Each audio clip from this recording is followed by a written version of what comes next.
فقردو عيكونن كاب سماي سمايا سوردكا نعيك تجفن نعي مسكن فقرخا كديلوكا نموتي كتموت صوري كنت تروح فقرك كديلوكا تعرفي كتلوتو نموتي كتموت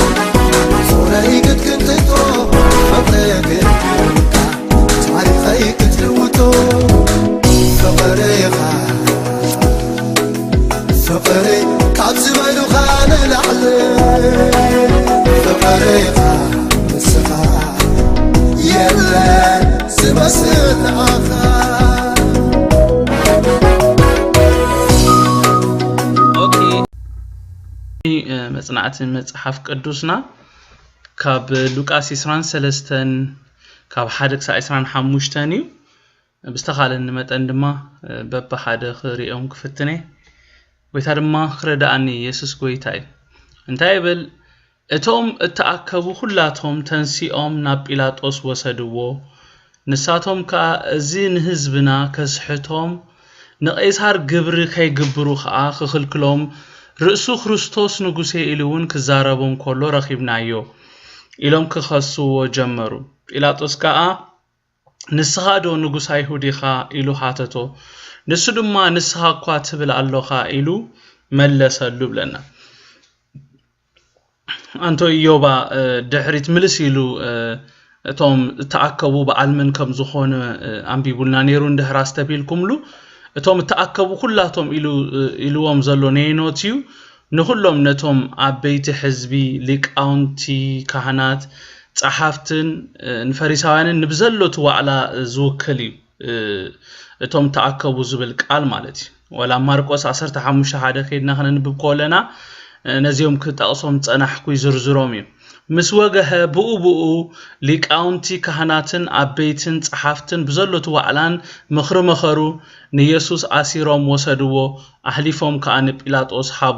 ሃብዎ ይብለና ስለዚህቶም ተአከቡ ሁላቶም ኢሉዎም ዘሎን ንሳቶም ከአይሉ ገሊጾም ዘሎ ንሁሎም ነቶም ክንዝርዝሮም ዝጸናሕና ነቶም አበይቲ ህዝቢ ሊቃውንቲ ካህናት ጸሐፍቲ ንሁሎም አብቲ ዋዕላ ዝነበሩ ዝውክሉ እዮም ማለት እዩ እዚአቶም ኩላቶም እዮም ንኢየሱስ ናብ ጲላጦስ ወሲዶም በሐሶስ ዝንጅልዎ ዘለው ጸላእቲ ኢየሱስ ብዝኾነ መንገዲ ተጠቂሞም ንኢየሱስ ንምጥፋእ ከም ፉሊ አጀንዳ ዝሓዝዎ ጉዳይ ስለ ዝነበረ ኣብዚ ንኢየሱስ በሐሶት ከኸስዎ ኾለው ኢና ንርኢ ዘለና እቲ ኢየሱስ ተኸሲሱሉ ዘሎ ክልተ ናይ መክሰልቲ ነጥብታት ኣዝዩ ሓደገኛ እዩ ክልቲኡ ንኢየሱስ አቢ ሓደጋ ዘውድቆ ነገራት እዮም ድሕራ አስተብሂልና ኣሎ ማለት እዩ ከሰስቲ ኢየሱስ ኮነ ኢሎም ነቲ ናቶም ጉዳይ ምስ ሮማውያን ብምትሓሓዝ ነቲ ዝሓሰቦ ሓሳብ ተግባራዊ ንምግባር ኢሎም እዮም ነቲ ጉዳይ ምስ ሮማውያን አተሓሒዞሞ ንኢየሱስ እንታይ ኢሎም እዮም ኣብ ቅድሚ ጲላጦስ ከሲሶሞ እንድሕር ኢልና ኣብ ቅድሚ እቲ ናይ ቄሳር አገልጋሊ ዝኾነ ጲላጦስ እንታይ ኢሎም እዮም ከሲሶሞ ንህዝብና ክብሎ ኾሎ እንታይ እዮም ዝብሉ ዘለው ማለት ነቲ ኣብ ትሕቲ ምምሕዳር ወይ ግዛኣት ቄሳር ንዘሎ ህዝቢ እዮም ዝብሉ ዘለው ንህዝብና ኢሎም ክብሉ ኾለው ንአይሁድ ኣይኮኑን ዝብሉ ዘለው ሕጂ ንአይሁድ ዋላ እንተበሉ ግን ንህዝብና ኢሎም ፕሬዘንት ገብሩሉ ኾለው ንጲላጦስ ግን ነቲ ኣብ ትሕቲ ግዛኣት ቄሳር ዘሎ ህዝቢ ከስሕቶም ኮሎ ኢሎም እዮም ዝኸስዎ ዘለው ንቀይሳር ግብሪ ከይግብሩ ከዓ ክኽልክሎም ርእሱ ክርስቶስ ንጉሴ ኢሉን ክዛረቦም ኮሎ ረኺብና ኢሎም እዮም ዝኸስዎ ዘለው እዚ ኣዝዩ ሓደገኛ ክሲ ከሰስቲ ኢየሱስ ኮነ ኢሎም መታን ኢየሱስ ካብ ገጽ ምድሪ ንምጥፋእ ኢሎም እዮም ነቲ መክሰስ ነጥቢ ምስ ሮማውያን ከም ዝተሓሓዝ ገይሮም ኣቕሪቦሞ ኢየሱስ በቶም ሊቃውንትን ካህናትን ዓበይትን ጸሐፍትን ናይ ሞት ፍርዲ ተፈሪድዎ እዩ ሃቀይዶ ንሳቶም ኦሬዲ ናይ ሞት ፍርዲ ፈሪዶም እዮም ናብ ጲላጦስ ዝወሰድሉ ምኽንያት ነቲ ንሳቶም ኣብ ዋዕሎም ዝወሰንዎ ናይ ሞት ውሳኔ መታን ተግባራዊ ክገብረሎም እምበር ንሳቶም ኦልሬዲ ንኢየሱስ ክርስቶስ ኣብቲ ዝተኣከቡሉ ምሸት ፈሪዶም ወዲኦም እዮም ንህዝብና ከስሕቶም ኢሎም ክብሉ ከለው እንታይ ማለት እዩ ንህዝብና ከስሕቶም ክብሉ ከለው ንህዝብና ኣብ ቄሳር ክዕምጽ ይገብራሎ ዝብል መልእኽቲ ዘለዎ ንሳቶም ከዓ እዚ ንህዝብና ከስሕቶም ንቄሳር ግብሪ ከይግብሩ ክልክሎም ርእሱ ክርስቶስ ንጉሴ ኢሉውን ክዛረቦም ከሎ ረኺብና ኢሎም ከስዎ ጀመሩ ይብለና እቲ ነቲ ህዝቢ ዘስሕተሉ መንገዲ ድማ እንታይ እንዳበለ ኢሎም ንቄሳር ግብሪ ከይትግብሩ እንዳበለ ቄሳር ዘይኮነ ንጉስኩም ኣነ ንጉስኩም እናበለ እዩ ንህዝብና ኣብ ልዕሊ ቄሳር ማለት ኣብ ልዕሊ እቲ ገዛኢና ክዕምጽ ዝገብሩ ዘሎ ኢሎም እዮም ዝኸስዎ ዘሎ ሪኢኹም ኣለኹም ክሳዕ ክንደይ ሓደገኛ ምዃኑ ንጉሴ ኢሎም ክኸስዎ ከለው እንታይ እዮም ዝገብሩ ዘለው እንድሕር ኢልና ነቲ ነገር ብቐጥታ ምስ ሮማውያን እዮም ዘተሓሕዝዎ ዘለው እዚ ኸ ንሮማውያን ዘሐጉሶም ነገር ኣይኮነን ከሰስቲ ኢየሱስ ነዚ ኣጸቢኦም ስለ ዝፈልጡ እዮም ንኢየሱስ ኣብቲ ናቶም መጻወድያ ንምእታው ነቲ ለይትን መዓልትን ክመኽሩሉ ዝሓደርዎ ምኽሪ ተግባራዊ ንምግባር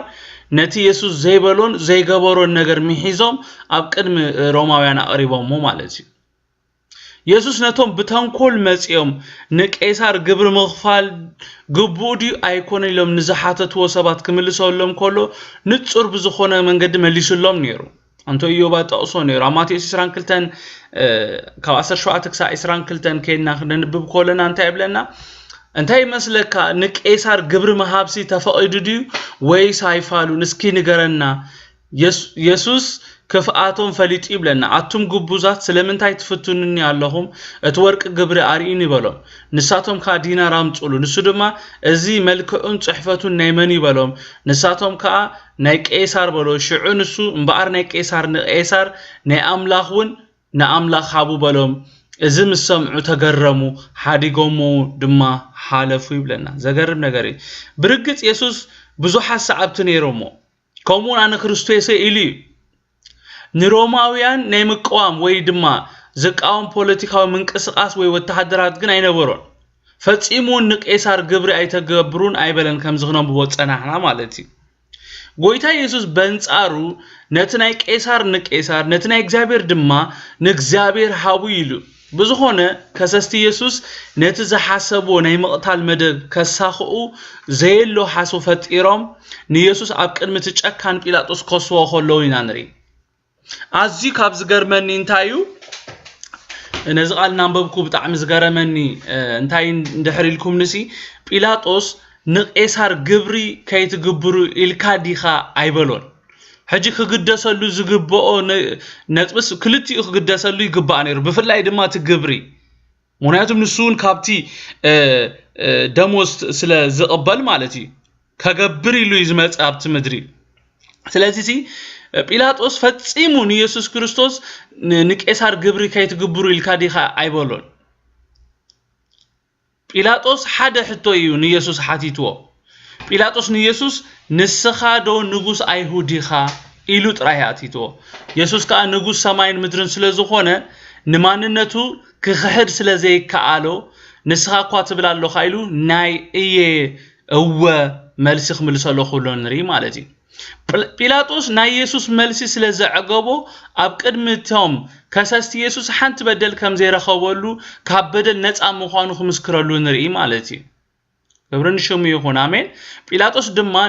ንሊቃውንትን ካህናትን ነቶም ሰብን ኣብዚ ሰብኣይ እዚ ሓንቲ በደል እኳ ኣይረኸብኩን በሎም ይብለና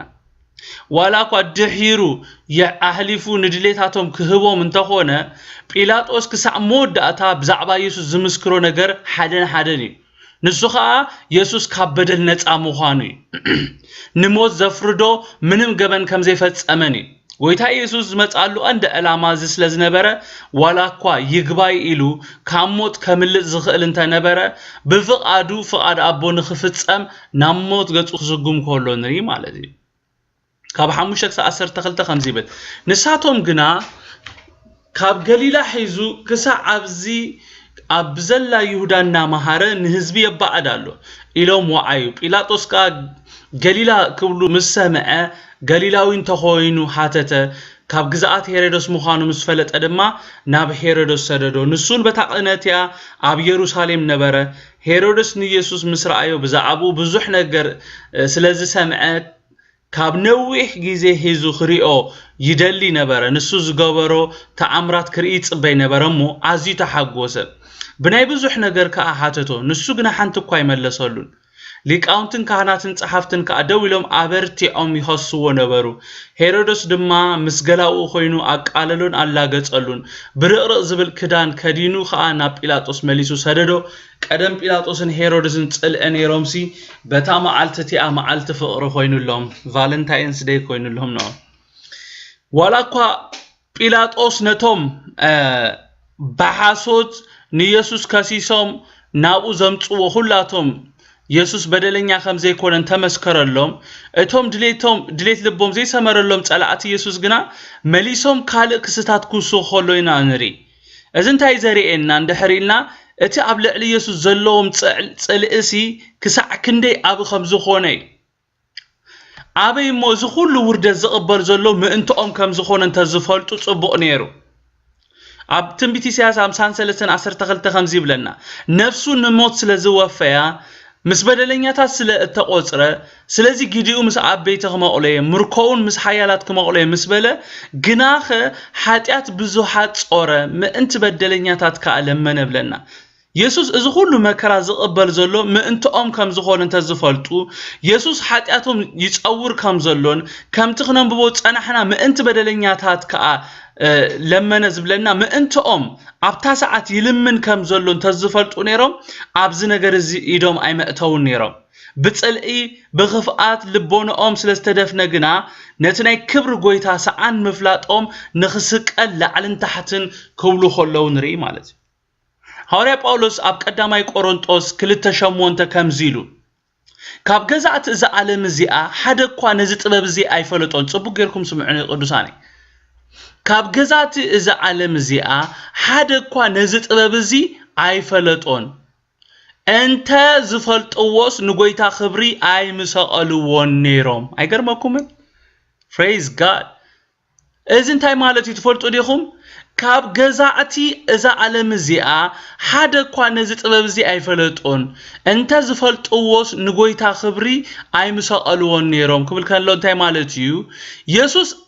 ኣብ ፍቃድ ኣምላክ ከም ዘሎ ፍቃድ እግዚአብሔር ኣብ ህይወቱ ይፍጸም ከም ዘሎ ብሞቱ ንብዙሓት ህያዋን ከም ዝገብር እንተ ዝፈልጡ ነይሮም ንኢየሱስ ኣይምቐተልዎን ነይሩ ዝብለና ዘሎ ኣሜን ዶ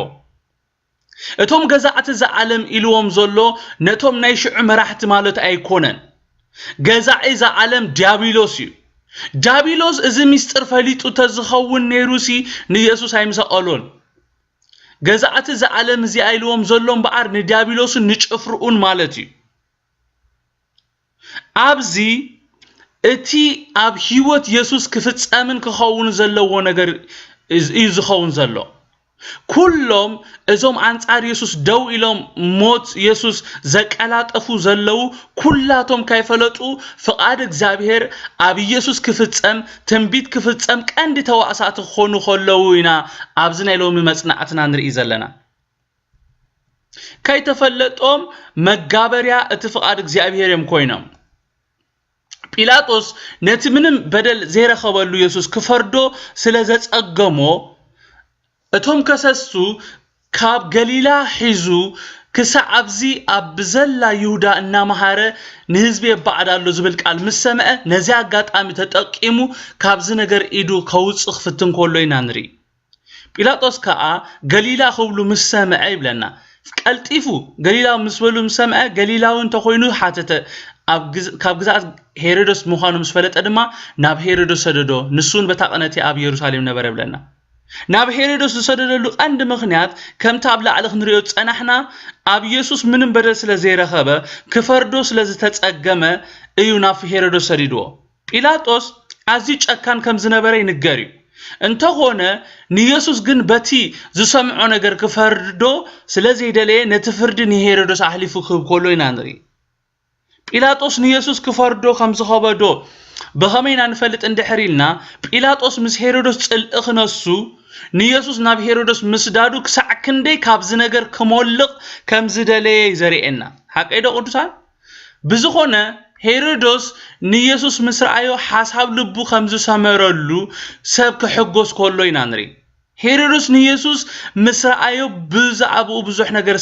ስለ ዝሰምዐ ካብ ነዊሕ ግዜ ሒዙ ክሪኦ ይደሊ ነበረ ንሱ ዝገበሮ ተኣምራቱን ክርኢ ጽበይ ነበረ እሞ ኣዝዩ ተሓጎሰ ብናይ ብዙሕ ነገር ሓተቶ ንሱ ግና ሓንቲ እኳ ኣይመለሰሉን ኣይገርምን ከም ሄሮዶስ سمعوني تبغيركم كم هيرودوس بزح نجر سمعنا خنكون نخلينا نتن سمعو نجر جنا بتي حدا إذننا سمعنا بت حدا نوتصون دحر كوينا ترجم يبلون هكذا نتن سمعو نجر بت حدا سمعنا بت حدا نوتصون دحر كوينا سي سمعنا يسمعنا ترجم يبلون قال أملاك طيب لنا تيجي سمعو وقال مستوم سمعتو بأمن السلازي حابر أيت أمومن يزبلنا اتقال معاسي زتقمك كان دحري لكمني جنزب كامس جبر كايوي جنزب كامس جبر كاب لبخامس عقور كايوي كم تعنتو إذا حتتكوهم تقصي عم مخبب هذا شمونت بوستس جبركم ليه مالتو عيني بمرأي تسقبن إذنون بمسمع يتملأن كتسمع وعلكا تسمع تحضر تخليها قلت تسمعوا نجر جنزب كان دحر زي غير كايو بأمنة اندحر مسجز أرسخا زي حبير كايو سي أي تقمكاني هيرودوس بزح سميعيو تسمعوا قنا أب هيوتو زمتو نجر يلا سلازي نتي نسمعوا نجر جنزبنا نكبره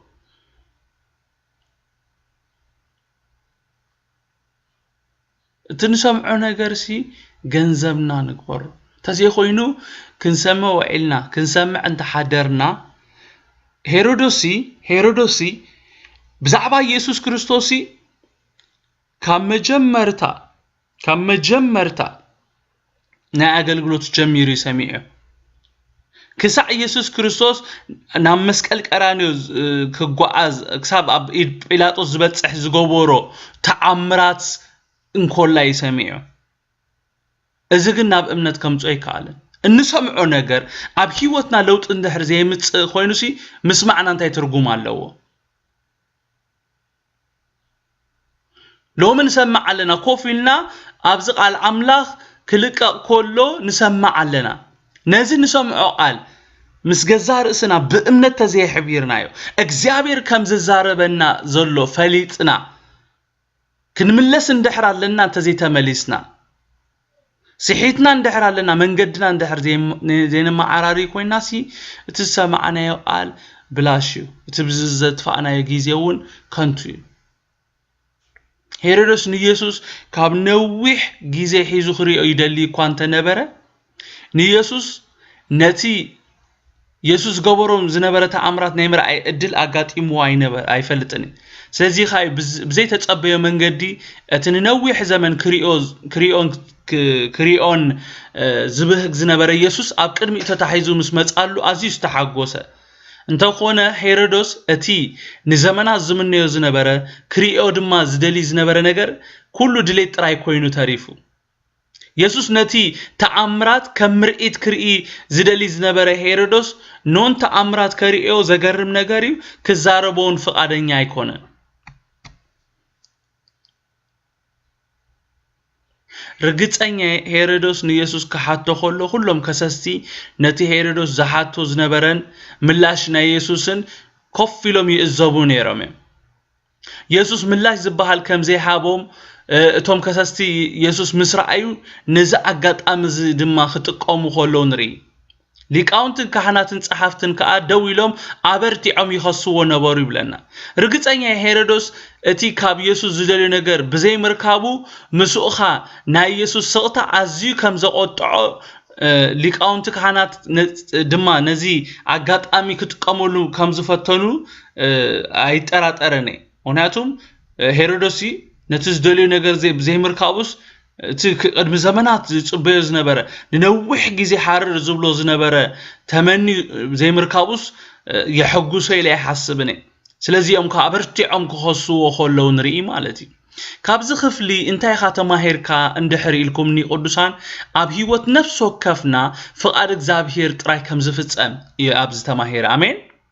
ሄሮድስ ንኢየሱስ ሽዑ ዘይ መቅታሊ አዚ ገርመኒ አይገርመኩምን ምክንያቱም ስድራ ቤት ሄሮድስ ቀተልቲዮ ሰሚዓሁም ነለሁም ስድራ ቤት ሄሮድስ ቀተልቲዮ በመቅታል ፍለጥዮ ኢየሱስ ምስተወልደ ሄሮድስ አቢን ኢየሱስ ቆትሎ ፈቲኑ ነይሩ ንብዙሓት ህፃውንቲ ቀቲሉ ንኢየሱስ ግን ቆትሎ አይካለን ስለምንታይ እንደሕር ኢልና ናይ ኢየሱስ ጊዜ ገና ስለዝነበረ ማለት እዚ ሄሮድስን ንዮሐንስ አቀንጽሎ ወይ ካብዚ ሄሮድስ ንኢየሱስ መሊሱ ናብ ጲላጦስ ሰደደሉ ቀንድ ምክንያት ንኢየሱስ አህሊፉ ክህብ ስልጣን ዝተዋሃቦ ንጲላጦስ ስለዝነበረ ይምበር ሄሮድስ ከቆትሎ አይምጸልአን ነይሩ ሐቀይደ ቅዱሳን ግን ምርጫ ስለዘነበሮ ንሱውን ናብ ጲላጦስ ክሰዶ ሆሎ ንሪ ብሰንኪ ኢየሱስ እቶም ተባይሶም ዝነበሩ ጲላጦስን ሄሮድስን ጋ ተፋኢሮም ማለት ሄሮድስ ድማ ምስገላዊ ኮይኑ አቃለሎን አላገጸሉ ብረቅረቅ ዝብል ክዳን ከዲኑ ኻና ጲላጦስ መሊሱ ሰደዶ ቀደም ጲላጦስን ሄሮድስን ጽል ነይሮምሲ በታ መዓልቲ አተፋአሩ ብለና ካብ 13 ድማ ሃምዚ ብል ጲላጦስ ግና ንሊቃውንትን ካህናትን ንዓበይቲ ህዝብን በሓባር ጸዊዑ ነዚ ሰብኣይዚ ንህዝቤ ስሕታሉ ኢልኩም ናባይ አምጪኹሞ እነሆ ኣብ ቅድሜኹም መርሚሬዮስ በዚ ትኸስዎ ዘለኹም ነገር ኣብዚ ሰብኣይዚ ሓንቲ በደል እኳ ይረኸብኩን ሄሮድስን ከምኡ ንሱ መሊሱ ናባና ሰዲዱ ወይሞ እነሆ ናሞ ዘብጽሕ ነገር እኳ ሓንቲ እኳ ይገበረን ደጊም ቀጽኤ ክፈትሑ የበሎም ይብለና ጲላጦስ ነቶም ሊቃውንትን ካህናትን ዓበይቲ ህዝብን በሓባር ጸዊዕ እንታይ ኢልዎም ይብለና ንስኻትኩም ጽቡቅ ጌርኩም ስምዑ ንህዝቢ የስሕታሉ ኢልኩምኒ ናባያም ድማ ምጽኹሞ ኣነ ኸ ኣብ ቅድሜኹም መርሚሬዮስ በዚ እትኸስዎ ዘለኹም ነገር ኣብ ኢየሱስ ሓንቲ በደል እኳ አይረኸብኩን ሄሮድስን ከምኡ ማለት በደል ስለዘይረኸበሉ መሊሱ ናባና ሰዲድዎ ይሞ እነሆ ናብ ሞት ዘብጽሕ ነገር ሓንቲ እኳ ይገበረን ኢሉ ንመበል ካልኣይ ጊዜ ኢየሱስ ካብ በደል ነፃ ምዃኑ ክምስክር ከሎ ንሪ ነዚ ቃል እዚ እንዳንበብኩ ካብ ኩሉ ደስ ዝበለትን ቃል እታ ጲላጦስ ንኹሎም ነቶም ንኢየሱስ በሐሶስ ዝኸሰሱ ኸሰስቲ እኩብ አኪቡስ ተዛረቦ ቃሊ ነዚ ሰብኣይዚ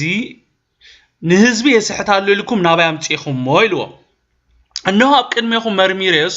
በዚ እትኸስዎ ዘለኹም እዚ አስምሩላ በዚ እትኸስዎ ዘለኹም ነገር ኣብዚ ሰብኣይዚ ሓንቲ በደል እኳ ይረኸብኩሉን ኢሎን ሉቃስ 23:14 ካብ ኩሉ ደስ ዝበለትን ቃል እታ በዚ እትኸስዎ ዘለኹም ነገር ኣብዚ ሰብኣይዚ ሓንቲ በደል አይረኸብኩን ትብል ቃል አዝያን ልበይ ባሃቢላቶ ክብርን ጎይታ ይኹን እታ በዚ እትብል ቃል ከምቲ ንኹላህና ግልጽ ዝኾነ አመልካቲት ቃልያ ሐቀይዶ ጲላጦስ በዚ ትኸስዎ ዘለኹም ነገር ኢሉ ክዛረቦም ኮሎ እታ በዚ ትብል ቃል ወኪላቶ ዘአተወት ነናይ ቃል እንድሕር ኢልና ነቲ ከሰስቲ ኢየሱስ ዘቅረቦ ናይ መክሰስ ነጥብታት እዩ ስለዚህ ጲላጦስ በዚ ትኸስዎ ዘለኹም ነገር ኣብዚ ሰብኣይዚ ሓንቲ በደል እኳ ይረኸብኩም ክብሎም ኮሎ እንታይ ዝብሎም ዘሎ ካልእ እትኸስሉ ነገር እንተሓሊኩም እምበር ካብዚ እትኸስዎ ዘለኹም ነገር እዚ ሰብኣይዚ ሓንቲ በደል የብሉን ነፃ ሰብ እዩ ዝብሎም ዘሎ አሜን ኢየሱስ መባዓዲ ኮነን ኢየሱስ ግብሪ አይትኽፈሉ አይበለን እዚ ሰብዚ ሓንቲ በደል የብሉን ይዝብሎ ዘሎ በት እዚ ከሲስኩምሉ ዘለኹም ናይ መክሰስ ነጥብታት ውድቕ እዩ ካሊ ነገር ተለኩም ድራ አምጹ እምበር በዚ ከሲስኩሉ ዘለኹም ነገር ግን እዚ ሰብዚ ነፃ ይኽብሎም ኮሎ ንሪ ስምዑን ጽቡቅ ጌርኩም ምስክርነት ናይ ጲላጦስ ኣዝያ ገዳሲ ሓደ ነቶም በሐሶት ከሲሶሞ ዘለው ኩላቶም ናይ ጲላጦስ ምስክርነት ርእሱ ዝኸኣለ ወንጌል ሐቀይደ ቅዱሳኔ بخالأي درجة دما مسكرنة بيلاطوس ننا يسوس نصحنا زأوجيو إذا دما أزيو أقداس نغاري أتي أب قدم እግዚአብሔር زقرب مسوعتي كمت أنتوي منش حافتي تبلو زنبرت مالتي أتي أب قدم እግዚአብሔር زقرب مسوعتي نصوح قدلت ألبو خون اللو إذا سلزخونه إذا خنريو تصنحنا مسكرنت أزيو أقداسي مسكرنتي تمسكرنت كم تقبلو تصنحكو ننا يسوس نصحنا قدلت ألبونا ززاربي ገንሸል ፋሲካና ኢየሱስ ድማ ኣብ አምላክ ቅቡል ክኸውን ግድን ንጹህ ጉድለት አልቦ ኸውናሎ በሐጽሩ ናይ ጲላጦስ ምስክርነት ነዚዩ ዘርኤና ክብርን ጎይታ ይኹን አሜን ኣብ ካላይ ቆሮንጦስ ምዕራፍ 5 ቁጥር 21 ከይና ክንንብብ ኮለና ከምዚ ዝብል ቃል ኣሎ ነቲ ኃጢአት ዘይፈለጠስ ኣብ ክንዳና ኃጢአት ገበሮ ዝብል ቃል ኣሎ አሜን ስለዚህ نحنا بكند ክርስቶስ ለኡኻቲና ሞ አምላኽ በአና ገይሩ ይመዕዳሎ نحنا ብኡ ጽድቅ አምላኽ ምእንተኽን ካውን نحنا ብኡ ጽድቅ አምላኽ ምእንተኽን ካውን ነቲ ኃጢአት ዘይፈለጠ ኣብ ክንዳና ኃጢአት ገበሮ ምስ አምላኽ ተዓረቁ እናበልና ኣብ ክንድ ክርስቶስ ኮይና ንልምነኩም አሎና ይበል ኣብ ዕብራውያን ብዛዕባ ኢየሱስ ክዛረብ ኮሎ ኣብ ዕብራውያን 7:26 ከምዚ ዝብል ቃል ኣሎ ከምዚ ዝመሰለ ክፍኣትን ርኽሰትን ዘይብሉ ካብ ሓጥኣን እተፈለየ ካብ ሰማያት ካልእ ልዕል ዝበለ ቅዱስ ሊቃነ ካህናት አለድና ይብል አሜን ኣብ ቀዳማይ ጴጥሮስ 2:22 ድማ ንሱ ኃጢአት ዘይገበረ አሜን ንሱ መን ኢየሱስ ኃጢአት ዘይገበረ ተንኮሉን ኣብ አፉ ዘይተረኽበ ምስጸረፍዎ መሊሱ ዘይጸረፈ መከራ ምሳጽገቦኻ ነቲ ብቕንዕና ዝፈርድ ነገሩ አሕሊፉ ሓበንበር ዘይፈራረሐ ኢሉ ብዛዕባ ኢየሱስ ይዛረብ ኣብዚ ጲላጦስ እምበኣር ነዚ ነገር እዚዩ ኣብ ቅድምቲ ኩሉ ዋዕላ ኣብ ቅድምቲ እቶም ናይ ሽዑ ጊዜ መራሕቲ ሹማምንቲ ኣብ ቅድምቶም ሕጂ ድማ ኢየሱስ በሐሶ ዝውንጅሉ ዘለው ነዚ ሐቅ እዚ ደጋጊሙ ዝምስክረሎም ዘሎ ክብርን ጎይታ ይኹን እንተኾነ ነዚ ሐቅ እዚ ክቕበልዎ ስለዘይደለዩ ሞት ኢየሱስ ይደልዩ ስለዝነበሩ ነቲ ጲላጦስ ዘቕረበሎም ሓሳብ ኩላቶም በሓባር ክነጽግዎ ከለው ንርኢ ማለት እዩ إسرائيل سلسلة كاب 16-25 دقيم قطيع فتح يبلهم بب بعالجنا حدا أسرك فتحلهم لماد نبرهم اتهم حزب دما كلاتهم نزين يوبلو نباربان دا فتحلنا إلهم حبيرهم تقدروا بربان بمبعاد كتمان بمقتال نفس تأثيرو زنبري بيلاطوس دمان يسوس كسدو دليوس كم بحدش تزاربهم نساتهم جنا سقلو إلهم تقدروا سالس هاي جزي خا انتاي خافو غبره نموت زخون مغنيات يرخب كلون قطيع قدا فتحو بلوم نساتهم جنا عزيم اويلهم كسقلو اصنيعهم لمنومو قالهم دما سعرب لنا قطيع فتحو زبللو مغنيات سلمنتاي اندحر إلنا نيسوس كفتحو سلازدلي بيلاطوس يسوس بحاسوس كم تونجل أرغاقيتي نصح صدو مسدلي نيرو كسستي يسوس غنا بقليلو خمزي حدغو سلازفلطه قصيق صدو زبل حساب اقربولهم كسستي يسوس غنا نت حساب مولو بمولو ودق غيرم بقى ازيوم ك دمصوم عوابيلهم سقلو خبلو خلو كنعابو خلو نري مالتي بيلاطوس مستوم نايتي زمن مرحتيو فيت نفيت قطيمو ززرارم نيرو توم مرحتي قللت سبات አይነበሩን ኣብቲ ህዝቢ ዓብ ጽልዋ ዝነበሮም ሰባት እዮም ስለዚ ድሌቶም እንድሕር ዘይገይርሎም ሕማም ርእሲ ክኾኑወ እዚ ስለዝኾነ ከይፈተወ ኣብ ዘይደለዮ ነገር ከኣቱ ኾሎ ንርኢ ማለት እዩ ነቲ ጲላጦስ ዝሓቦም ቀጽኤኻ ናይ ምስዳድ ኣማራጺ ውዱቕ ገይሮም ኩላቶም ንኢየሱስ ንሞት ኣሕሊፎም ክህብዎ ኾለው ንርኢ ነቲ ኣሞዳታ أمنبر فردي خوفيلو نخلو فترة زفرد ناي نغستات نغوس ناي غويتوت غويتا فتاري ما انتو دما نزخلو ورد زقبل زلو يسوس بحد دمصي نيوبلو نبربان دا فتحالنا يلوم حابيروم كچدرو خولو نري ايغرمكومن እቲ ኒው በሎ ዝበሃል ዘሎ መኒ ቅዱሳን ነቲ ግዛኣት ኣመንኩቡ ዝኾነ ኢየሱስ እዮም ኒው በሎ ዝብልዎ ዘለው ንመን እዮም ኒው በሎ ዝብሉ ዘለው ነቲ ግሩም ዝኾነ ኢየሱስ ነቲ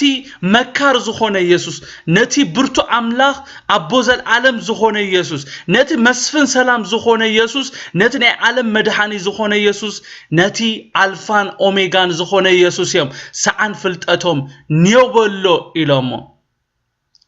ንኢየሱስ ኒው በሎ ኢሎም ንመንዮም ጣሊቦም እንድሕር ኢልና ነቲ መባዓዓዲ ነቲ ቀታሊ ብምብዓድን ብምቕታልን ተኣሲሩ ዝነበረዮም ጣሊቦም እቲ ዘገርም ሎሙን ዓለም ንኢየሱስ ኒው በሎ ኣይንደሌካን ኢና ኢላላ ንዳቢሎስ ግና መርሓባ ትብሎላ ኣብዚ ሰዓት እዚ ዓለሙን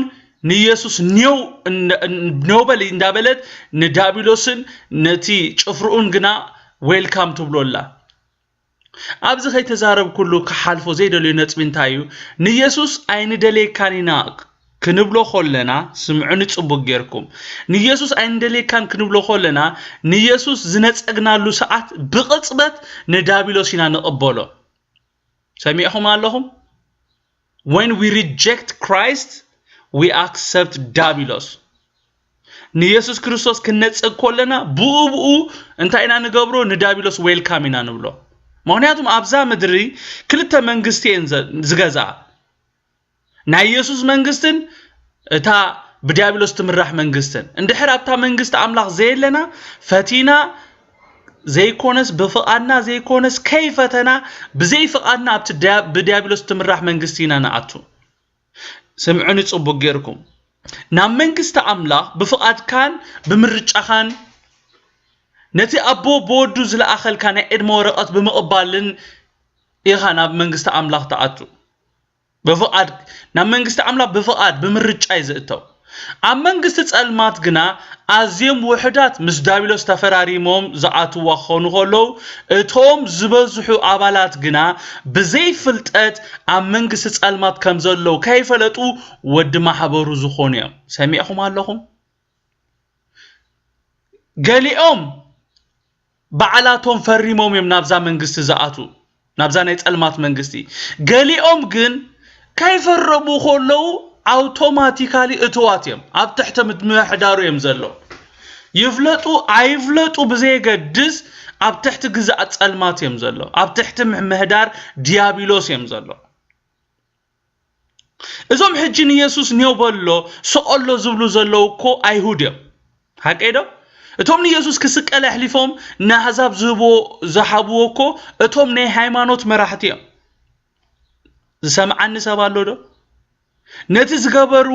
زغبرو زلو غبري صلمات كو كم ناملاخ زقون اخوينم كيم زغبرو زلو نزيوم سبات سمعوني صبوك غيركم نزيوم ني هايمانوت زل علونا هايمانوت علنا نحنا كو امنتينا ايلوم زجحرو كاب نخريستوس نا هايمانوتوم زفقرو سبات كيدكم نسخاتكم كو نغزابير زي كونه تغلغلو زلهم ندابيلوس يخم تغلغلو زلهم انت نبلوم متقبلونا يمسلكم نزوم سبات نزوم ايهود كيناسي نسخاتكم كو اغلغلتي صلمات يخم نغزابير ايكونكم تغلغلو ندابيلوس يخم تغلغلو إلنا انت نبلوم تقبلونا ايفالون فصيمو ما يقبلونا نيم بتمساسالي صبو غيركم سمعني بتمساسالي بزوحات اب زمننا نغزابير زقون اندا مسلوم نغزابيرنا نغلغل اندابلو نديابيلوس يغلغلو كمزلو كيفلطو اب دقدق صلمات ينورلو እግዚአብሔር የእንትናን የእንት ህዝብናን ይክፈት አሜን ከምተ ሐዋርያ ማለት ሐዋርያ ጳውሎስ በቃ ቅን እግዚአብሔር ነተም حقኛ ወንጌል ዘሐዙ ሐዋርያ ዘሳደዶም ዝነበረ ደቀ መዛሙርትና ኢየሱስ እናሳደደ ዘቆትሎም ዝነበረ ከሳዕቲ እትዘለዎ መንገድ እትሕዝዎ ዘሎ መንገዲ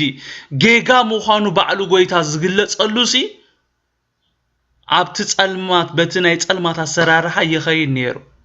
ንሐዋርያ ጳውሎስ ኣብቲ መጽኢኹምሲ እሳሃኮ አገልጋሊ ሰይጣን ኢኻ حساب دابلوس إخا تقلقل زلخا تتبلو محاردكم وقتلكم نيرو مليسو اتهم اتهم كاب دقدق صلمات مالت كاب غزعات صلمات كاب ممحدار ديابلوس نابزدن برهان تتصوعنا سبعات سمعني انا نسخاتكم اتقند غويتانا انا زوصانا متى نخالوت كنوصي امين امين برهان كنكونوم ايومو كاب لومي برهان كوينا نغلص امين نتوم ابدقدق صلمات كم زلو زيفلطو سمعوا زي كسمرلا دلي زلو لو معلتي منفس املاق لومي انا زمل ان كانتاي اندحر لكمني نزقالي زملي اني نتوم اب صلمات كم زلو فصيموم زيردوم فتي ما يكونوا نكو تقولوا زغبر زلو فتيهم كمسلنا خلي اسكي من الله اب صلمات اب دقدق صلمات كم زدلي زنقساس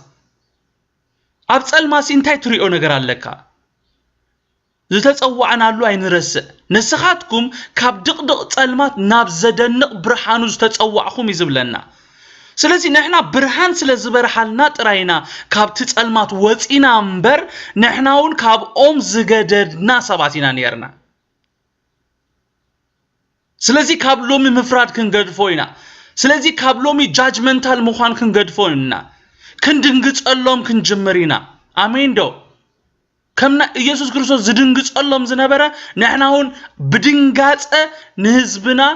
كابت اتيو زولو دقدق صلمات كنوصو يغبانا لومي منفس املا نعاي بزقال غيريو تشالنج غيروني اتقند غويتانا عين نعاتكمن كاب دقدق صلما زوصانا سلمنتاي اندحرينا نخالوت كنوص برهان كنكونومي كاب لومي برهان كوينا نغلص قدوسان نتوم ابدقد صلمات كم زلو زيفلطو نرئينا زبلو غنكا اورات نفلطينا زبلو غنكا منم زيفلطو نعاتهم كم غويتا زتناطقنا نعاتهم دمان ناطقوم امين نفسو كفنا ابدقد صلمات كم زنبرنا معاسينا فليطنا سمعوني صبو غيركم ازي ملئختي ازي بايبل ستادي يكونن حجي ازي نغركم حجي ملئختي نفسو كفنا ابدقد صلمات كم زنبرنا معاسينا نفلط اندحر إلنا نابت زدنق برهان مالت ناب يسوس مسمصانا ينا حقي دو قدوسان سلازي نتو منم كريو زي كلو ابدقد صلمات زلو احواتنا نحاتنا ولدنا ازمادنا كيف ردنا بفقري برهان نخونلو مالت ني يسوس نرئيو أوانجيل ماتيوس مقراف حموشته كاب 10 10 شعات كينا ننبب كلنا كم زبلنا نسخاتكم برهان عالميهم اب كرن زلا ختما هتكول اي كالاني مبرحتي ابيت نزلو كله خبره اب قوام قديل كسقلو ومبر اب تحت خفر كمبرو ايبرحوني ممو كوموها نتصبو غبرهم كريو اب سمايت نزلو ابهم انت خمسغنو برهانكم اب قدم سبي ابراهيم لو ما قلت حدا عب ملقتي كما حلال في دريز الله غويتا يسوع نسخاتكم برهان عالم يخوم إلوناي برهان دما صبوغ غيركم سمعوا ازي ناي منفس قدوس مغلاصي برهان دما انتا يزغبر اندحر إلنا نتصلمات يزغفو امين امين برهان انتا يسرحو اندحر إلنا نتي صلمات كم زي نبره مغبار يسرحو امين امين اتبرهان مستقلص اطرايو نتي بصلمات تشفينو زنبره ነገር بقليلو خنريو نخل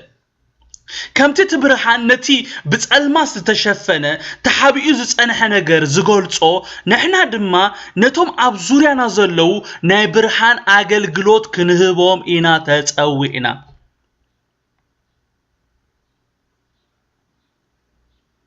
اتنا عالم برهان يسوع ايو امين ازني عالم برهان مني يسوع انا ني عالم برهاني يلو مجمرا زعوج من اندحريلكم يسوع نحنا دما دق برهان سلازخوننا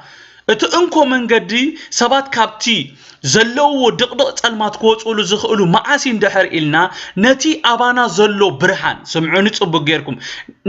نتي ابانا زلو برهان مالت يسوع كريو خلو طرايم سبات كاب دقدق صلمات ناب زدنق برهان زمصو كمتي ورحي كاب صحاي تتقبلا نعنا بصلمات تبرحالنا نحناون ነቶም ኣብ ጸልማት ዘለው ናይ ወርሒ አገልግሎት ክንህቦም ኢና ተጸውዕና አሜን አሜን ወርሒ ናይ ገዛእ ርሳ ብርሃን የብላን ወርሒ ሲ ናይ ገዛእ ብርሃን የብላን ናይ ወርሒ ስራሕ እንታዩ ንፀሐይ ምንጽብራቅ እዩ ነቲ ካብ ፀሐይ ዝተቀበለቶ ብርሃንያ መሊሳና ባና ተንጸባርቆ بتمساسالي نحناون مالت اتوم داغم استولدنا كاب دقدق ጸልማት ናብ ዘደንቅ ብርሃን ዝተጸዋዕና ነቲ ካብ ኢየሱስ ተቀበልና ዮ ብርሃኒና ክነንጸባርቕ ዘሎና ከምዚ ምስ ንገብር ብዙሓት ከምቲ ንሕና ካብ ደቅደቅ ጸልማት ናብ ዘደንቅ ብርሃኑ ዝመጻና ከምኡ ብዙሓት ካብ ደቅደቅ ጸልማት ናብ ዘደንቅ ብርሃን ክመጹ ከምቲ ወርሒ ነቲ ናይ ፀሐይ ብርሃን ተንጸባርቕ ኣነ ንስኻትኩምን ንኢየሱስ ኣብ ህይወትና ክንንጸባርቆ ኢና ተጸውዕና ሎሚ እግዚአብሔር ንነፍስ ወከፍና ይርዳ ንኢየሱስ በህይወትና ክንገልጾ ብዘረባና ዘይኮንስ በህይወትና ክንገልጾ ስለምንታይም ስድራና የዕሩቅትና አዝማድና አህዋትና ናብ ጎይታ ዘይመጹ እንድሕር ኢልና እቲ ምኽንያት ምናልባት ከምቲ ዝግባእ ንኢየሱስ ነንጸባርቆ ስለዘይለና ኸውን ስለዝኽእል ሎሚ ነፍስ ወከፍና ህይወትና ንፈትሽ ነዚ ሁሉ ክብል ዝገበረኒ እንታይ እዩ እንድሕር ኢልኩምኒ ከሰስቲ ኢየሱስ ኣብ ድቅድቅ ጸልማት ብምንባሮም ይምበር ነቲ ገባር ሰናይ ነቲ ናዘሮ ጽቡቕ ዝገበረ ነቲ ንብዙሓት መልሲ ሕቶኦም ዝኾነ ኢየሱስ ነቲ ናይ ዓለም መድሓኒ ንሞት ኣሕሊፎም ኣይመሓብዎን ንኢየሱስ ከኣ ብባርባን ኣይምተክእዎን ነይሮም የዒንቶም ተኸፊቱን ተዝኸውን ነይሩ ኣብ ጸልማት ተዘይህሉ ነይሮም ዋላ እኳ ጲላጦስ ነቲ ክፉእ ሓሳቦም ከቀይሮም እንተፈተነ ንኢየሱስ ክሰዶ ደልዩ ደጋጊሙ ደሓን ቀፂዕ ዋላ ክሰዶ ተበሎም ንሳቶም ግን ኢየሱስ ክስቀል ማለት ትንቢት ክፍጸም ከይፈለጡ አጽኒዖም ክልሙኑ ኸለው ንርኢ ማለት ጲላጦስ ናይቶም ይሰቀል ዝብሉ ድምጺ ካብቲ ናቱ ድምጽ ስለዝኣብለለ ልማኖኦም ማለት ኢየሱስ ንኽስቀል ፈሪድዎ ማለት ንባርባን ድማ ኣብ ክንዲ ኢየሱስ ፈቲሕሎ ሞቱን ትንሳኤው ንዓይና ኣሓትኩምን ከምዚ ገይሩ ነቶም ናይ ሞት ፍርዲ ዝጽበየና ዝነበረና ብበደልናን ብኃጢአትናን ሙታት ዝነበርና ህያዋን ገይሩና ባርባን ከምቲ ኢዮባ ዝብሎ ዝነበረ ንዓይና ኣሓትኩምን ዝውክል ባርባን ክፍታሕ ይግብኦን ነይሩ ምክንያቱም መባዓዲ ቀታሊ እዩ ነይሩ ከም ግብሩ ከም ኃጢአቱ ሞት ይዝግብኦ ነይሩ ጎይታ ግና ኣብ ክንድኡ ተተኪኡ ባርባን ነጻ ሰብ ኮይዱ ጎይታ ድማ ኣብ ክንድኡ ሞይቱ ጎይታ ንነፍስ ወከፍና ነዚ እዩ ገይሩ ክብሩን ጎይታ ይኹን ከምዚ ነዚ ቃል እንንብቦ ዘለና ኢየሱስ ነቲ ናይ ሞት ፍርዲ ክቃወሞ ኸሎ ይኹን ይግባይ ክብል ኸሎ ፈጺምና ንሪኦኒና ስለምንታይ እንድሕር ኢልና በዚ ክሓልፍ ፍቃድ ኣቦ ስለዝነበረ እቲ ቀንዲ ሰብ ኮይኑ ዝመጻሉ ምኽንያት ነዛ ሰዓት ክብል እዩ ስለዚ ከዓ ኢየሱስ ነቲ ዝመጾ ነገር ብጸጋ ኣሜን ኢሉ ዝቕበሎ ዘሎ ከሰስቲ ኢየሱስ ንኢየሱስ ከምቲ ዝደለይዎ ከመውት ኣሕሊፎም ብምሃቦም ከምቲ ዝሓሰብዎን ዝተመነይዎን ስለዝኾነሎም ንዓዓቶም ናይ ሓጎስ ግዜ እዩ በንጻሩ ድማ ከምቲ ኢየሱስ ኣቀዲሙ ደቀ መዛሙርቱ ኣብ ዮሐንስ 16:10 ዝበሎ ንሐዋርያትን ንደቀ መዛሙርቱን እዚ ንቁሩብ ግዜ ዝሓዝኑሉን ዝጉይሉን ሰዓት ነይሩ ጎይታ ኢየሱስ ኣብ ምዕራፍ 16 ዮሐንስ ካብ 22 እንታይ ኢልዎም ነይሩ ንስኻትኩም ክትበኺን ክትሓዝኑን ኢኹም ዓለም ግና ባህ ክብላ እዩ ንስኻትኩም ክትጉህይኹም ግና ክትጓሂኹም ናብ ሓጎስ ከም ዝልወጥ አሜን ጓሂ ናብ ሓጎስ ልወጥ ክብርን ጎይታ ይኹን በሓቂ ብለኩም ኣለኹ ሰበይቲ ክትወልድ ኮላ ግዚኣ ስለ ዝበጽሐት ጉሂ ቆልዓ ምስ ወለደት ግና ሰብ ኣብ ዓለም ስለ ተወልደ ተሓጉይሳ ነቲ ጻዕራይ ትዝክሮን እያ እምበኣር ከንስኻትኩምን ሎሚ ጓሂ ኣለኩም ግናኸ ከም በሓድሽ ክርኤኩም ልብኹም ክሕጎስ እዩ ሓጎስኩም ድማ ካባኹም ዝወስዶ የለን አሜን everlasting ዝኾነ joy ክትሕጎስ ይኹም ኢሎም ኣብዚ ክፍሊ እዚ እምበኣር እቲ ኢየሱስ ኣቀዲሙ ከይኮነ ኸሎ ዝተዛረቦ ነገር ይዝኸውን ዘሎ ጸላእቲ ኢየሱስ ሓሳብ ልቦም ሰመረሎም መሲልዎም ክሕጎሱ ኸለው ደቀ መዛሙርቱ ኢየሱስ ግና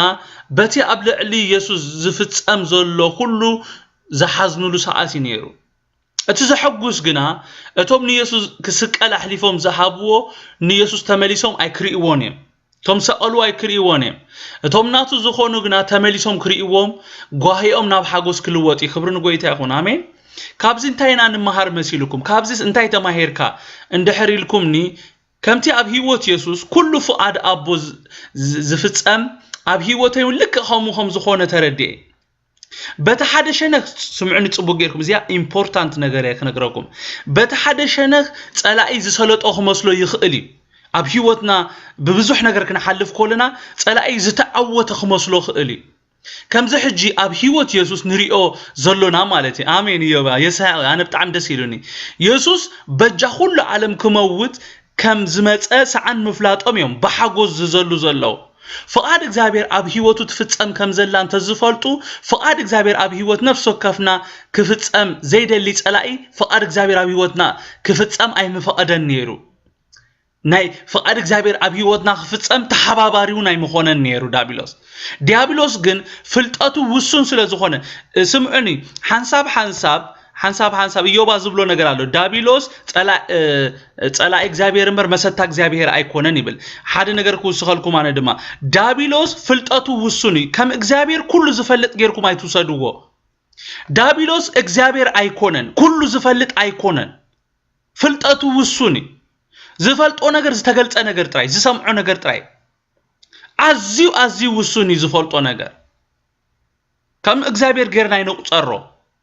حنسا እግዚአብሔር ይዝመስለና ዳቢሎስ ኩሉ ንገብሮ ነገር ዝፈልጠና ይዝመስሎ ኖ ውሱን ይዝፈልጥ ዳቢሎስ ግን ፍልጠቱ ውሱን ስለዝኾነ ነቲ ዝተገልጸ ጥራይ ስለዝፈልጥ حنساب መጠቀም ፈቃድ አቦ ኸውን ኮሎ ንሪ አሜን ሃሌሉያ ጲላጦስ ድማ لمانኦም ክኾነሎም ፈረደ ነቲ ዝለመንዎ ብምብዓድን ብምቕታልን ተኣሲሩ ዝነበረ ፈትሓሎም ንኢየሱስ ግና ንፍቃዱ አህሊፎም ሃቦም ይብለና ወላኳ እቲ እንንብቦ ዘለና ቃል ጲላጦስ ንኢየሱስ ንሞት አህሊፉ ከም ዝሃቦ ስምዑኒ ብጣዕሚ ደስ ይሉኒ ነዚ ቃል እዚ ከምብቦ ከጽንዖ ከለኹ ሎሚ ብጣዕሚ የተሐጉሰ ወላኳ እቲ እንንብቦ ዘለና ቃልሲ ጲላጦስ ንኢየሱስ نموت أهليفو كم زحابو نباربان دما كم زفتحالهم زقلت انتخونا حجون كنستبلولون أتوكيرنا خنزاربون نزدليو نتمي بيلاطوس نيسوس نفقادهم أهليفو كم زحابو زي كونس فقاد أبو أب هيوت يسوس كم استفدت أميك زارب دلي آمين دو حنساب انتاينا نخون مسيلكم مايكروفون ناي دابلوسينا نخون بزعبا دابيلوس كنزاربينا نوعل سيطان كم زغيروني كم زفليطوني تقطعينا نبل سمعوني ابزي والاكا اننببو زلنا قال بيلاطوس نيسوس كريستوس نفقادهم احليفو كم زحابو ززارب انتخون انا بزعبو يزاربني انا ززارب فقاد أبو أب هيوت يسوس كم استفدت زارب دلي زلوه آمين لومي كابز خفلي هزنا خن كيد زدليو نجر حد نجري نسوخ أنتايو زخونه يخون نسناينا زي كون نجر اجزابر ناب هيوتنا كم زي متصفلتنا تردينا زمت عينت فتناتات يمصو زمت مكرا يمصا صنينا فقاد أبو أبت نجر تاي مخانو نلالي آمين اتنا حلفو منقدتات فقاد እግዚአብሔር ዘይብሎም ክመስሉና ይኽኡሉ እዮም ደጊመ خزارو اتي ان حلفوم زلنا منقدتات اتنا حلفوم منقدتات فقاد እግዚአብሔር ዘይብሎም ክመስሉና ይኽኡሉ እዮም ንዓና ሓንተን ክንገብራ ዘሎና ነገር ኣብ ከምዚ ሁነታት መንፈስና እንታይ ይምስክረልና ክንፈልጣሎና ቀንዲ ክንሰምዖን ጽን ክንብሎ ዝግባአና ንመንፈስና እዩ አሜን ንመንፈስ ቅዱስ ክንሰምዕ ኣብዝ ጉዳይዚ በቃ ዲሰርን ክንገብር ኣዝዩ አገዳሲ ምስ ጎይታ ብቅድስና እንድሕር ንመላለሳሎና ከም ፍቃድ አቦ እንድሕር ንመላለሳሎና እቲ ወሓዚ ማያት ኣይከስጥመናኒ አሜን ክመጽኽ እሊ ወሓዚ ማያት ግን ኣይከስጥመናኒ እቲ ሓልሓልታ ሓውን ኣይክሕሙኸናኒ ክሳብ ሞዳእታ ኢድ ጎይታ ንጸበይ አሜን ኣብ ከምዚ ሁነታት ክንገብሮ ዘሎና ሓደ እንታይ እንድሕሪና ገጽ እግዚአብሔር ምድላይ مسؤخ عفنا زي مغفات لو من تاي تماحير كا اندحري لكمني عفكا زي مغفات قال تكون كلها بهيوت كا زي تدليوم نغرات كمصو خلو عفكا زي مغفات تازبلص سولوشن يسوس حدا زفلطو حق له نسو خانتايو منم عينت بدل كم زي بلو حنتي كنرغاغص ازغبانا انس افقاد እግዚአብሔር ደለኹ انس كم فقاد እግዚአብሔር دو يملالس አለኹ انس بقدسنا ህይወቴ ይመርሐለኹ ደ اندحر انا نابراي هيوتي طعيو اندحر كوين طعنا زلو اندحر كوينو مو بزتفلالي مكرا حلف አለኹ እግዚአብሔር በቃ እግዚአብሔር አብቱ ጉዳይት ምጽባዩ አሜን እትሁሉ አብ ህይወቱ ዝበጽሕ ዘሎ ኃጢያ ስለዝገበረ ይኮነን ኢየሱስ ስለዝበደለ ከምዘ ይኮነ ጠንቂቆ ይፈልጥ እትኸውን ዘለዎ ኸውን ስለዘለዎ እዩ አፉ ዘይከፈተንበር ነትስ ተኸሰሉ ክሲ ስለዝአመነሉ ይኮነን ካብደል ነፃ ምዃኑ ካብደል ኢየሱስ ካብደል ነፃ ምዃኑ በዓላቶም እቶም ከሰስቲ ይፈልጡም ጲላጦስን ብዛዕባዚ መስኪሩ ስለዚህ ብስተፈላለየ ነገር ክንሐልፍ ኮለና እታ ቀንዲ ክንገብራ ዘሎና ነፍስና ምምርማርን አፍና ድማ ዘይምኽፋትን አሜን አሜን ደጊመ ኸብላይ ብዝተፈላለየ ነገር ክንሐልፍ ንኽእሊና ፍቃድ አቦ ዘይብሎም ዝመስሉ ነገራት ክንሐልፍ ንኽእሊና فقاد أبو زلوا يمثلن يسوع كريستوس نام مسكال كرانيو خيد كله فقاد أبو زلوا يمثلن يسوع يوسف بحواتو كدربي كله كشيت كله ناب جبت خورد كله فقاد أبو زلوا يمثلني بتقول نجار كحلف كله فقاد أبو زلوا يمثلني داويد ننقسنا تتقويعوسي بتقولو زحلفو خحلفسي أبوس فقاد أبو زيلو يزمسل قدسان اتنا حلفو من قدتات فقاد زيابيهر زيبولهم كمسلونا يخوليا حانت هنقبر أزلو الناقر ندقي مخزارة بازدالي أب كمزو خونتات منفسنا انتاي مسكرنا خنفلت علونا تبعات علونا دو وشتنا مسقويتا بقدسنا اندحر نملالس علونا كم فقاد أبو اندحر نملالس علونا منم نجر بقى انصارنا ولا تتسلفوا ات እግዚአብሔር ዝብሎ በህይወትና ጥራይ ዝፈጸም አሜን ኢየሱስ ክርስቶስ ቆይታይ ስለዚህ በስተፈላለየ ነገር ክንሐልፍ ኮልና እቲ ቀንደ ክንገብሮ ዝግባአና ነገር ታይ መጀመሪያ ክንገብሮ ዘለና ነፍስና ዲቴክት ምግባር ነፍስና መመርማር ሽዑ አፍና ዘይ መክፋት ተቀዳዲምካ አፍካ ዘይ መክፋት ክብርን ጎይታ ይኹን ጎይታ ኢየሱስ በነገር ኩሉ ይባርኩም ጸጉ ይብዛሃልኩም ገለ ነገር ረክብኩም ትኾን ተስፋ ገብር የዳኩም አልዕሉ ጸሊና ክንወዲና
صوري كنت فقرك تاريخي كتلوتو لموتي كتموت صوري كنت فقرك تاريخي كتلوتو فقري كعب زبالو خان العلي فقري مسخا يلا سمسن آخر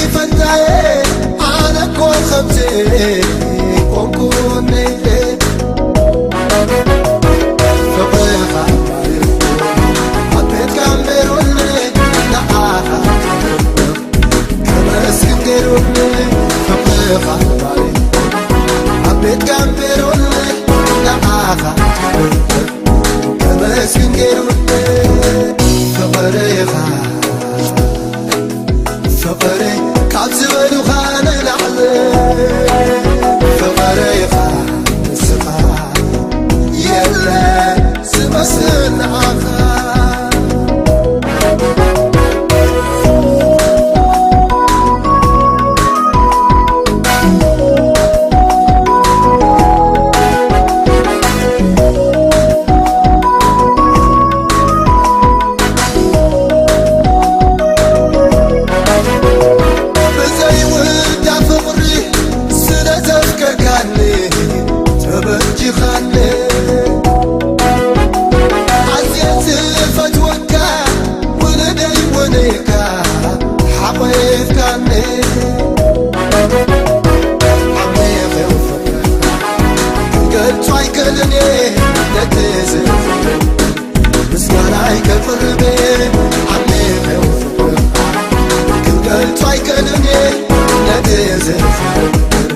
مسكرة